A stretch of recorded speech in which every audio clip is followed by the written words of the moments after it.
It is obvious to the most simple-minded that Loci is of an inferior breed. The obvious visual evidence, Commissioner, is that he is of the same breed as yourself. Are you blind, Commander Spock? Oh, look at me. I thought you scientists were supposed to keep an open mind. There's a difference between keeping an open mind and believing something because you want it to be true. Your friend Spock is a logical man. I find your arguments strewn with gaping defects in logic. Most illogical reaction. We demonstrated our superior weapons. They should have fled. You mean they should have respected us? Of course. Mr. Spock, respect is a rational process. Did it ever occur to you they might react emotionally? With anger? Doctor, I'm not responsible for their unpredictability. You do not think like the others. There are no colors to your patterns of logic. There's only black and white. Logical, unemotional, completely pragmatic. And we poor, irrational humans whip them in a fair fight. Now you'll find yourself back among us illogical humans again. Which I find eminently satisfactory, Doctor. For nowhere am I so desperately needed. Because she feels. I don't. All I know is logic. Will you try to understand how we feel about our life here? About each other? Emotions are alien to me. I'm a scientist. You're gonna leave here without them? Run off on some wild goose chase halfway across the galaxy just because you found a discrepancy in a hydrogen cloud? Doctor, I'm chasing the captain, Lieutenant Uhura, and Ensign Chekhov, not some wild aquatic fowl. Mr. Spock, you have a remarkably logical and analytical mind. Thank you. I prefer the concrete, the graspable, the provable. You'd make a splendid computer.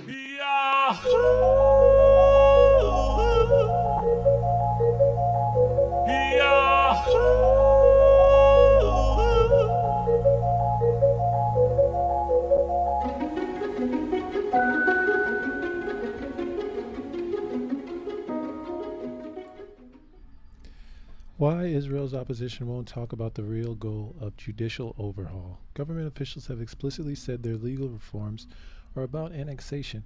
Opponents won't admit because they share the same vision. They won't admit it. Almost exactly 10 years ago, Israeli Justice Minister Yair Levin, then a young rising star in Netanyahu's Likud party, spoke at a conference put on by the Israeli Sovereignty Movement, which advocates for Israel to fully annex the occupied Palestinian territories. Before laying out a four-stage plan for what may have called creeping annexation through smaller incremental steps of applying Israel law to the West Bank, Levin had a warning for his audience of ideologues. I've no doubt that we'll be able not too long from now to extend sovereignty over the entire land of Israel, he assured the attendees. It's important to see the vision because sometimes it clashes with the tactics and compromises that must be made along the way. We need to stick to the vision but behave wisely in the day-to-day, I might even say with sophistication at times, in order to ultimately achieve our goal. A year later, Levin again spoke at the conference beyond the under-the-radar and harder-to-stop steps that he presented in his previous appearance. The Likud politician introduced two major prerequisites for full annexation. The first, he cautioned, is a slow and patient campaign to change the way Israeli public, including the annexationist Israeli right, thinks and talks about the Palestinian issue, after decades in which the Oslo Accords and the two-state solution framed the conversation. The second sine qua non for annexation he discussed was far bolder: a complete overhaul of Israel's legal and judicial systems.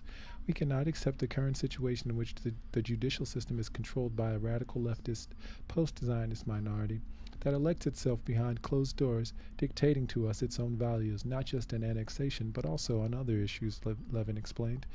A change in the legal system is essential because it will allow us and will make much easier for us to take tangible steps on the ground that strengthen the process of advancing sovereignty. Many on the Israeli right view the country's judiciary, which in reality has supported and enabled the very existence and expansion of Israeli settlements in the occupied territories, as hostile to the settler movement. They see occasional constraints the court has implemented, in particular that it struck down a law that would have legalized settlements built on stolen private Palestinian property as the central impediment to their ability to fulfill their annexationist dreams, which for them are a combination of messianic and ideological commandments.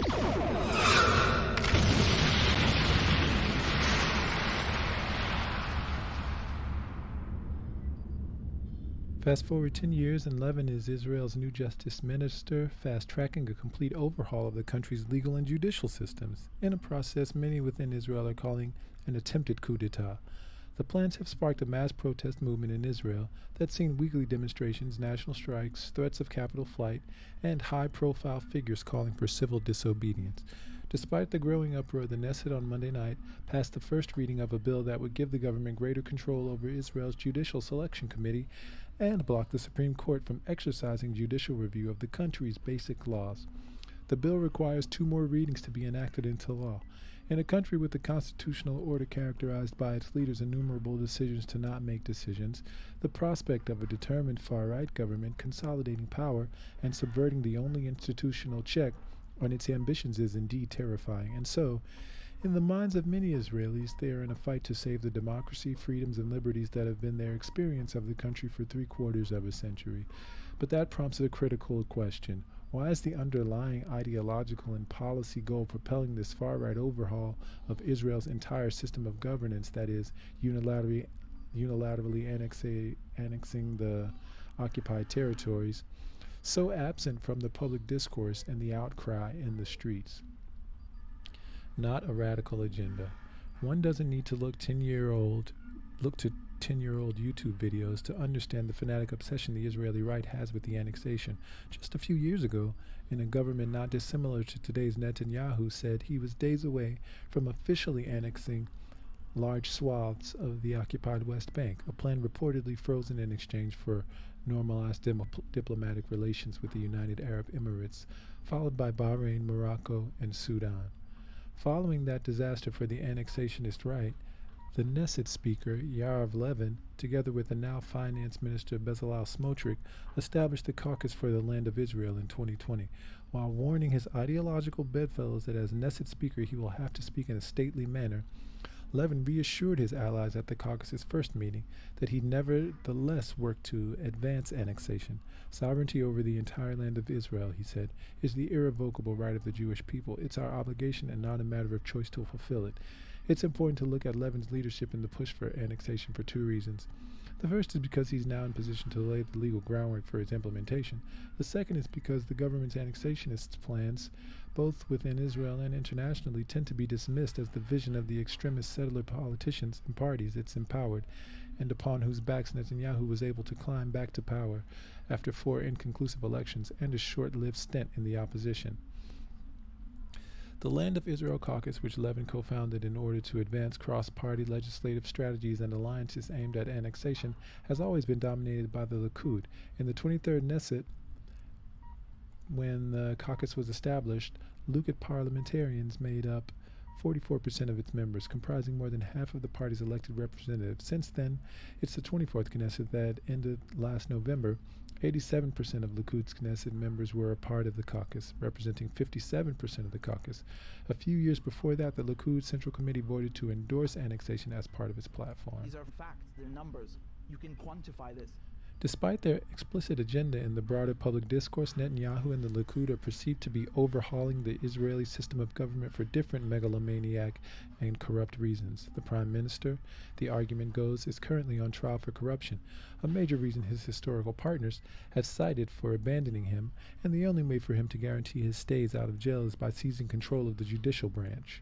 Within that narrative, the government overhaul is being framed merely as a power grab, albeit one with far-reaching consequences for Israel's economy, diplomatic standing, civil rights, and one of the most fraught fault lines of all religion and state.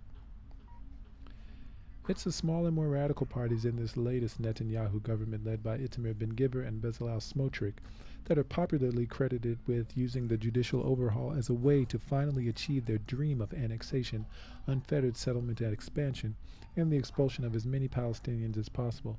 To most of the opposition, they're at best opportunists who identified a moment where their messianic fantasies converge with Netanyahu's personal interests and where they finally have leverage because without them the government would collapse. As a result, the struggle to save Israeli democracy points its dystopia as a parallel to the descent into an authoritarianism seen in Hungary and Poland over the past decade. Stopping the urbanization of Israel has thus become a rallying cry of sort for the opposition. a settler ethos that crosses all aisles. The reason for the dissonance between the opposition's narrative and the Likud's real agenda is twofold. First, because it's partly true, Netanyahu does indeed need those coalition partners, namely for his own political survival and personal freedom. The second reason boils down to the fact that the Israeli opposition and Netanyahu share the same ideology, Zionism, the bedrock of which the belief that Allah gave the land of Israel to the Jewish people, that Jews have a right to settle any and all parts of the land, and that the survival of the Jewish people is dependent on the physical and political manifestation of that teaching.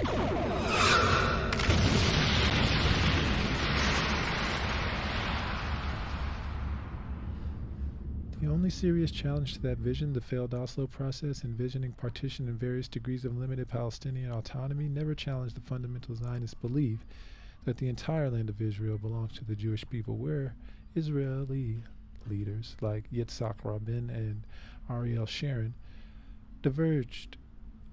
Where they diverged was about strategic compromise, not ideology. They, and those Israelis who followed their respective paths, never saw giving up on the full implementation of what has been known, or what has become known, as maximalist or expansionist Zionism, as negating it in any way. That cornerstone of Zionism is why Rabin, Sharon, Barak, Shimon Peres, Ehud Olmert, Zippy Livni, and every major Israel politician whose proposed or sought to make territorial concessions never dreamed of giving up all of Israel's settlements beyond the Green Line. A decade removed from the last credible peace process, support even for limited territorial concession has almost evaporated in Israel. Irrespective of its historical accuracy, the Israeli left's idea of land for peace has been discredited as proven failure by most Zionist Israelis. Even those remaining political parties still supporting a two-state solution, even just in theory long ago, internalized the futility of pursuing it. A recent poll found that Jewish Israeli support for a permanent apartheid regime in which Israel controls all the territory between the Jordan River and the Mediterranean, but doesn't grant equal rights to Palestinians, has doubled from 15 to 29% just in the past 2 years. The number of Jewish Israelis who support two states dropped from 43 to 34% over the same period of time. Even more damning, a significant cross-section of those protesting against the Netanyahu-Levin-Smotrich-Ben-Gvir plan, and also warning of blood in the streets, share the underlying set of ideological principles and policy goals their plans designed to achieve. For some Israelis, their opposition is personal. They abhor the idea of someone on trial for corruption leading their country. For others, like Avigdor Lieberman and many secular Israelis worried about religious coercion, it's about Netanyahu's alliance with religious Jewish parties. For those more affiliated with the center-left, the differences are about the cost to Jewish experience of Israeli democracy and quasi-liberalism. Many economists and business elites are simply terrified of the predicted damage to Israel's economy from an erosion of the rule of law and an independent judiciary. The problem with Israeli democracy, because these differences are not ideological, almost nobody's reckoning with the dissonance between their understanding of the Israeli democracy they are fighting to save and the intrinsically undemocratic and illiberal apartheid regime upon which their sovereignty has already been predicated. The Israeli center and much of the Israeli right opposes the near-term annexation of the West Bank because they believe the status quo of a temporary 55-plus-year military occupation is more strategically prudent under the current circumstances. Formally erasing the distinction between the occupied territories and the recognized territory of Israeli proper, in their view, would make it too difficult to convince the world that Israel is not an apartheid regime in which half of the population Palestinians are denied basic democratic, civil, and human rights. That dissonance comes into focus when considering that the opposition to Netanyahu's plan is not offering a competing vision. They are not suggesting Israel adopt a constitution with formal guarantees of equality, civil rights, democracy, or clarity on matters of religion and state. They are not willing to denounce the expansionist aspirations of Levin, Smotrich, and Ben-Gvir because those aspirations and the belief that the land of Israel belongs to the Jewish people are baked into the Zionist ethos. They are not capable of defining what Israel democracy actually looks like if it continues ruling undemocratically over millions of Palestinians without granting them their equal rights. The chasm some are warning could lead Israel into a civil war. Therefore, is not about competing visions for the country. It's that one group is no longer content waiting for the right conditions to fulfill the Zionist dream of Jewish sovereignty over the entire land of Israel, while the others prefer sticking to the political tradition of buying time by deciding not to decide. For Netanyahu, Levin, Smotrich, and Ben-Gvir, the consequences of formalizing an apartheid regime that undercuts the notion of Israeli democracy and some of the privileges and fortune that label affords them are worth the cost. If the world is ever willing to impose one, and for the opposition putting forth a genuinely alternative vision would require a level of self-interrogation and challenging of core beliefs that almost nobody would undertake voluntarily. And from the Cradle.co, Israeli rescue team accused of smuggling historic text from Turkiye. The Zaka rescue team has been accused of smuggling the Book of Esther, a sacred biblical text, to Israel. An Israeli rescue team which arrived in Turkey to assist in rescuing survivors following a devastating earthquake allegedly smuggled a sacred biblical text back to Israel after it was uncovered among the rubble, Turkish media reported on 19 February. The Israeli emergency response team Zaka took the biblical manuscript, the Book of Esther, from Turkey's earthquake-damaged Antakya synagogue in Hatay province before the theft was discovered, and the manuscript returned to Turkey, Haber 7 reported. The Jerusalem Post also confirmed the theft of the historical book, claiming that the sacred manuscript was handed over to the rescuers. A local Turkish citizen gave the text to Major Haim Atmatsgin, a member of the Israeli rescue team, to protect it from looters. However, the news caused outrage among the Turkish population and authorities as the team did not receive permission to take the text to Israel. The anti-smuggling department launched an investigation into the case, which will be handled in collaboration with the Turkish Foreign Ministry. Following the investigation, the appropriate decisions will be made, the Turkish Ministry of Culture and Tourism announced in an official statement. On 19 February, the Turkish Ministry of Culture and Tourism tweeted, "The Chief Rabbinate of Turkey is preserving the historic Esther scroll discovered in our Antakya synagogue, which was destroyed in earthquakes. Artifacts belonging to all types of beliefs and cultures that have lived within the borders of our nation for centuries will continue to be carefully preserved in these lands," the statement continued. The death toll from the devastating earthquake that hit Turkey and Syria has risen to 44,000 according to the Turkish Ministry of Interior, while the UN has appealed for $1 billion to address the growing humanitarian crisis. On 20 February, southern Turkey was struck by another 6.4 magnitude earthquake, according to Turkey's Disaster and Emergency Agency, AFAD. And from the Palestine Chronicle, historical manuscript returned to Turkey after being taken by Israel's rescue team. Israel returned a historical manuscript that was reportedly taken to Israel by the search and rescue team, dispatched to Turkey following the deadly earthquake that hit the country on February 6, Turkish media reported. The Turkish Haber 7 news website that the Israeli search and rescue team took the Book of Esther from the earthquake-damaged synagogue of Antakya in the Hatay province. The manuscript was later returned to Turkey following mediation by the local Jewish community. The Turkish Ministry of Culture and Tourism confirmed on Sunday that the anti-smuggling department has begun an investigation into this case. All allegations are being meticulously investigated by the anti-smuggling department of our ministry, and the process is handled in coordination with our Ministry of Affairs, the ministry said. The ministry also said in a series of tweets that it's committed to preserving the heritage manuscripts of all cultures and religions. The Israeli newspaper Yedioth Ahronot published a news item last week confirming that the Israeli search and rescue team had moved the historical Book of Esther, recovered from the Antakya synagogue, to Israel, alleging that they did it in an attempt to preserve the scrolls. The Israeli newspaper published pictures of a man who was reportedly a member of the Israeli team holding the scrolls. And remember that your engagement through likes, shares, subscribes will accelerate at warp speed towards the continuation of our mission to truthfully go where no news will have been going before. I'm going to open a channel